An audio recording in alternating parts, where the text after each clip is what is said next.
আম্মা, আব্বা, এই আপনার মেয়েকে জমা দিলাম। কি হয়েছে দুলা ভাই?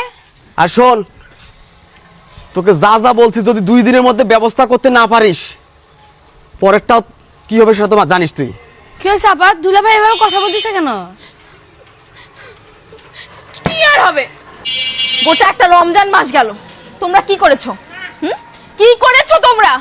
এই রমজান মাসে কি তোমরা আমার বাড়িতে ইফতার দিয়েছো? আমার শ্বশুর বাড়িতে বাজার করে দিয়েছো? দাওনি তো। আমার স্বামীকে মার্কেট করে দিয়েছো? আমার শ্বশুর শাশুড়ি ননদ তাদেরকে মার্কেট করে দিয়েছো? দাওনি তো। এই জন্য আমার স্বামী আজকে আমাকে নিয়ে এসে তোমাদের কাছে দেওয়ার জন্য। আমার সংসার আর আমাকে করাবে না, বুঝছো? আপু, তুই এগুলো কি বলতেছিস? ঈদ আসলে যে দুলা ভাইকে মার্কেট করে দিতে হবে, তার বাসার সবাইকে মার্কেট করে দিতে হবে, এটা কোন ধরনের নিয়ম? তুই জানিস না আমাদের পরিবারের অবস্থা কেমন? দুলা ভাই, এগুলো কি শুনতেছি? কি হলো, চুপ করে আছেন কেন? বলেন, এগুলো কি শুনতেছি? আপু এগুলো কি বলতেছে? এই থাম তুই। তোর কাছে কি নিয়ম কানুন শিখতে হবে আমার? তোর কাছে জ্ঞান নিতে হবে আমার? হ্যাঁ, আমার অত জ্ঞান শোনার সময় নেই। আমাকে জ্ঞান দেস তুই? হ্যাঁ, দুধের বাচ্চা তুই আমাকে জ্ঞান দেস? এই শোন, এত পেঁচাল পাড়ার সময় আমার নাই। তুই যদি আমার মান সম্মান নষ্ট করিস, তাহলে তোর পরিবারের মান সম্মান নষ্ট করতে যা করার আমি তাই করব। এবার তুই ভাব তুই কি করবি। শুনছো তো বাবা, সবকিছু শুনলা তো তুমি নিজের কানে। এখন তুমি বলো, তুমি বলো আমি কি করব? মারে, আমি আর কি বলবো? তোরা আমার 2টা মেয়ে, আমার তো কোনো ছেলে সন্তান নেই। এই থামেন আপনি। জানতাম তো এই কথাই বলবে। আমি জানতাম আপনি এটাই বলবেন। শোনো, তুমি আমাকে বকাঝকা করো সেটা ঠিক আছে, কিন্তু তুমি আমার সামনে দাঁড়িয়ে আমার বাপ মাকে নিয়ে কথা বলবে না, বলে দিলাম। ওরে মুখে মুখে তর্ক রে। মুখে মুখে তর্ক। মুখে মুখে তর্ক করিস। এটা কি করতেছেন ভাই আপনি? কামসা গরম করে দিব। মুখে মুখে তর্ক করবি না আমার। বুঝছি, আপনি আমাদের সামনে আমার বোনকে ধরে মারতেছেন, আর আমাদের আরে কি করেন আপনি? ঠিক আছে, আপনি থাকেন, আমি আসতেছি। তুমি কই যাচ্ছিস তুই? সুমাইয়া, শোন, তোর বাপ মায়ের লেকচার শোনার জন্য মেখে এনে আসি নাই। কি করবি তাড়াতাড়ি শোন, রেজাল্ট শোন। বাবা, তুমি তো জানোই আমাদের পরিবারের অবস্থা। তুমি যদি এরকম করো বাবা, তাহলে তো আমাদের ভিক্ষা ছাড়া কোনো উপায় নেই বাবা। আর চিল্লাচিল্লি করিও না, দেখি তোমার বাবাকে বলে আমি কোনো ব্যবস্থা করতে পারি নাকি। শোনো মিম, কি আর বলবো, আজ আমাদের দুঃসময়। আমারও কোনো ছেলে সন্তান নেই। ভেবেছিলাম বড় মেয়ের জামাইকে নিজের সন্তান হিসেবে ভেবে নেব এবং সে আমাদের দিকে একটু নজর রাখবে, কিন্তু আজ দেখলাম আমার সামনে আমার মেয়েকে যেভাবে অত্যাচার করলো, আমাকে যেভাবে অপমান করলো, তাতে কিভাবে আশা করতে পারি ওর কাছে আমরা ভালো কিছু পাবো বলো? শোনেন, আপনাদের যেমন আমাকে নিয়ে অনেক আশা ছিল আমি আপনাদের সন্তানের মতো হয়ে থাকবো, তেমনি আপনাদের কাছেও আমার অনেক আশা ছিল যে শ্বশুর বাড়ি না, এটা আমার নিজের বাড়ি হয়ে থাকবে। তার বিনিময়ে কি করছেন আপনারা আমার জন্য? আবেগ দিয়ে জীবন চলে না, বাস্তবতায় আসুন, বাস্তবতায়। আর ওসব ভাইয়া, লেকচার দিয়ে দেখো আমাদের সামনে আপুকে ধরে মারলো ভাইয়া। আচ্ছা, এই যাও ওদিক যাও। কি হয়েছে রিপন, সমস্যা কি বলো? কি আর বলবো ভাই, সব আমার কপালের দোষ। আমি অনেক আশা করে আকাঙ্ক্ষা করে এরকম বড় বাড়ি দেখে মেয়েকে বিয়ে করেছিলাম। ভেবেছিলাম শ্বশুর বাড়ি থেকে আমি অনেক কিছু পাবো। হ্যাঁ, চাওয়া মাত্রই শ্বশুর বাড়ির থেকে আমাকে মোটা অঙ্কের টাকা দিবে, আমাকে সাহায্য সহযোগিতা করবে। কিন্তু এমন পর্যায়ে চলে গেছে এখন ওদেরকে আমাকে উল্টা সহযোগিতা করতে। এই চুপ করো, কি উল্টা পাল্টা যা মুখে আসতেছে তাই বলতেছো। আমার ইচ্ছে করছে কি জানো, তোমাকে কষে 2টা থাপ্পড় মারি।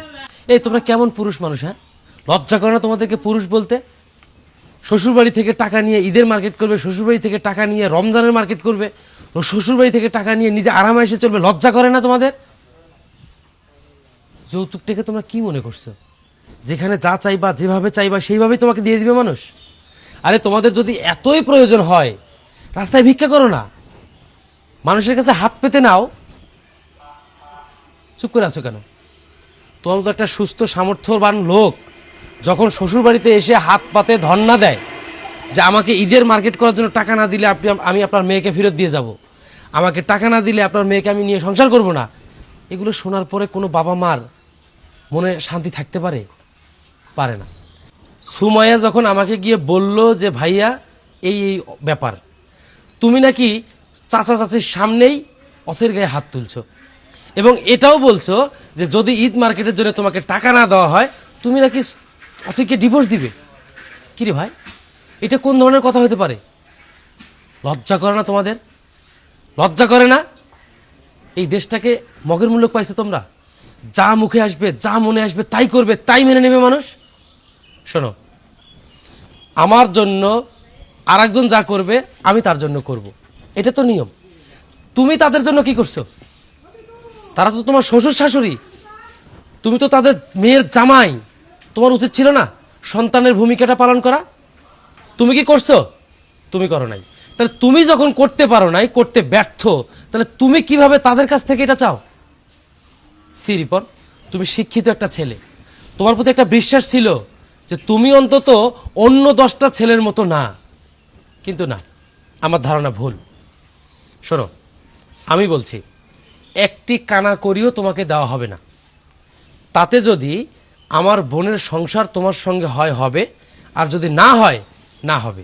প্রয়োজনে আইনের কাছে গিয়ে দ্বারস্থ হব তোমাদের মতো যৌতুক লোভী মানুষদেরকে শায়েস্তা করার জন্য। তোমার বোনের বাড়িতে কি পাঠাইছো তুমি? ও, তোমার বোনের বাড়িতে কিছু দেওয়া লাগে না, আবার তোমার শ্বশুর বাড়ি থেকে তোমাকে নিতে হয়। এই নীতিগুলোকে চেঞ্জ করো, সব জায়গার নীতি এক করো, তাহলে দেখবে কোনো জায়গায় তোমরা ঠেকবে না। বাবার মতো শ্বশুরকে যে অপমান করতে পারে, তাকে আমার এত জ্ঞানের কথা বলে কী লাভ? এটা তোমাদের সমস্যা না তো, এটা হচ্ছে আমাদের দেশের সিস্টেমের সমস্যা, এই দেশের কালচারের সমস্যা।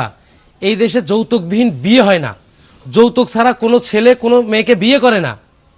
আবার দেখবে কি, কিছু সচেতন মানুষ আছে যারা যৌতুককে ঘৃণা করে যায়।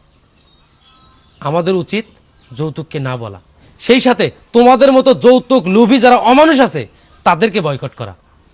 যাও, বেরো যাও এখান থেকে। তোমার যা করার তুমি তাই করবে। এই, তুই কোনো কথা বলবি না।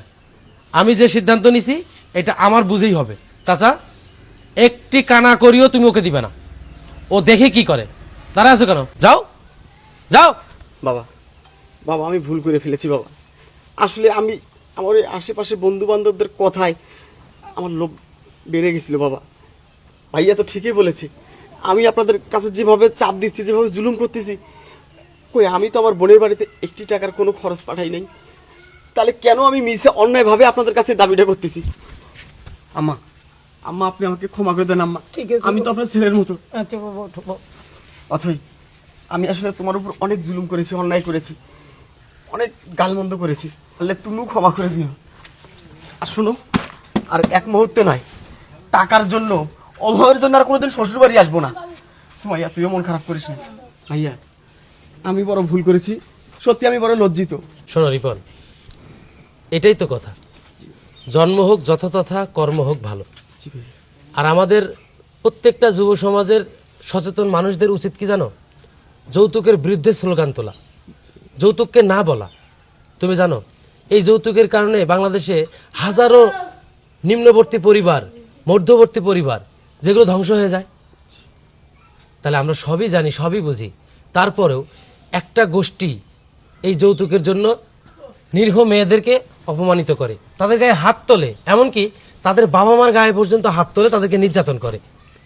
আমাদেরকে বের হতে হবে ভাই, আমাদের এই নীতি থেকে বের হতে হবে, এই কালচার থেকে বের হতে হবে। তাহলেই তো আমরা বলতে পারবো এটা আমাদের সোনার বাংলাদেশ। আমাদের এই দেশে কি নাই? সবই আছে, কিন্তু সব থেকে বড় সমস্যা যেটা, প্রয়োগকারী। আজকে আমরা শুরু করি না, কালকে আরো 5 জন শুরু করবে। কি বলো? আমরা সবাই মিলে একযোগে বলবো, যৌতুককে না বলি, সুন্দর আমরা দেশ গড়ি। যৌতুককে না বলি, সুন্দর একটা দেশ গড়ি। সুন্দর একটা দেশ গড়ি।